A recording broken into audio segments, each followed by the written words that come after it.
a lot of the reason why Khamzat became such a heel after this, as you mentioned earlier, was not just that he missed the weight, but his attitude after he missed the weight. What do you think about that? Because I'm almost a little bit torn on that, where I think behind the scenes, you know, if you talk to Dana White or if he were to like talk to Nate Diaz or something like that, I think behind the scenes, his attitude probably should be like, hey, I'm sorry. I fucked up and I fucked this card up. That's bad. Won't happen again or something like that. But I do kind of understand where in front of the cameras when you get up there, you're like, well, what am I going to do at this point? Am I going to be a little bitch and be like, sorry, everybody, I missed weight? Or I'll be like, fuck you, suck a dick. You know what? Put anyone in front of me and I'll smash them. I just sort of want you to be real. I appreciate the effort, right? He's trying to do what Conor does, right? He's trying to like, he's pulling a page out of Conor's book. He's got a ton of hype right now. He's trying to be the bad boy. He's missing the mark. You know, it's not even me. Forget me. Just look at the public reaction to it. When Conor throws a dolly and smashes a girl's head open with it and glass flies everywhere, you know, nobody really gave a shit. Everyone was like, dude, Conor just knows how to create moments. And this guy, you know, Khamzat, he's just not nailing the bad guy thing.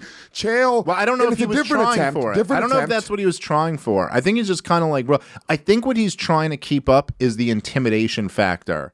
Of like for all of his fucking opponents, that's like, I don't care. I'm coming to smash you guys. I don't give a fuck what I weighed, blah, blah, blah. But if you're Dana White, and weirdly Dana White, you know, this is how Dana is because he's a businessman first. You know he's furious.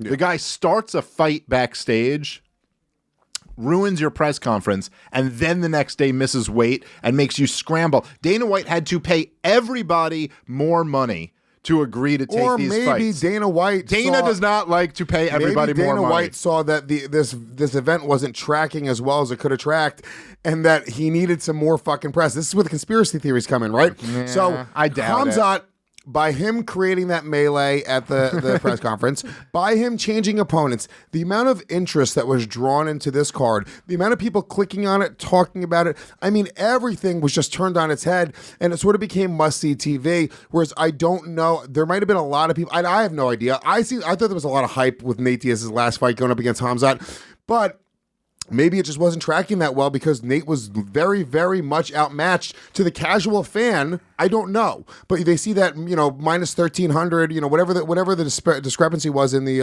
line, and they went, oh yeah, I'm not going to buy this fight. This doesn't seem like it's a super competitive fight. So all of a sudden, they do a rearrangement of everything, get a ton of press. Everyone's talking about it. Everyone's fucking talking UFC 279, and Nate Diaz goes out and has one of the most incredible performances ever. First of all, the fight. How did Building 7 fall the same way the two towers fell? You tell me that.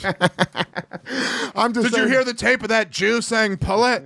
Doggy, I'm just saying that all of a sudden it became a really, really, really hyped card.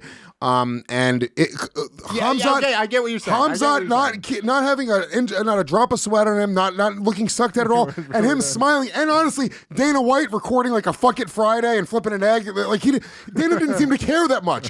When Dana's pissed. Yeah. Dana will come out and be like, fuck you, Khamzat. You're a piece of shit. He will go up head to head. He goes, oh, well, what happened is the doctor came in and he couldn't do it. So anyway, we're switching the whole card around. It was, all right, fair enough. Doggy, he straight up was like, oh yeah, the doctor. It was crazy the way it just sort of like, whatever. And then all of a sudden, and then on top of it, Nate getting the fucking tap out at 209. Well, all right, let's talk about it.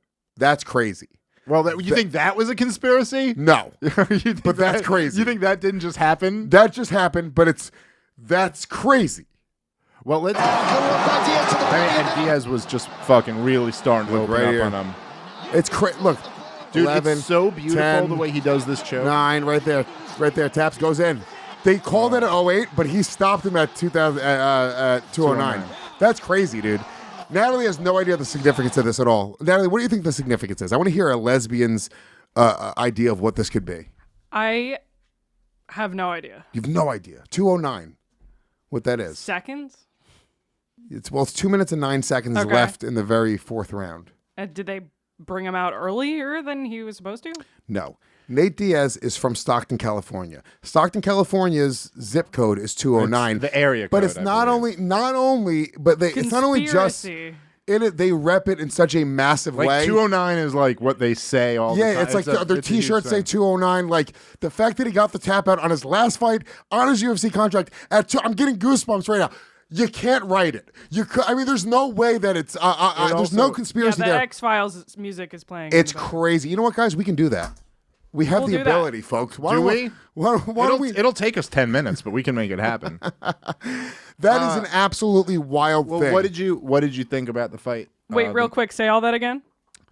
At 2 minutes and 9 seconds, Nate Diaz gets the tap out. It's where he's from, Stockton, California. They represented it at all times. You're going to tell me that there's not something eerie and strange about this? Detective David? Khamzat didn't make weight. He was told not to. Are you doing Paul Bear? I don't know. I don't really remember X-Files, but I feel like there'd always be some creepy dude like explaining everything that happened. I don't think that's true at all. It was pretty sure it's the sexual tension between Mulder and Scully. That was really I the think whole it was show. about aliens.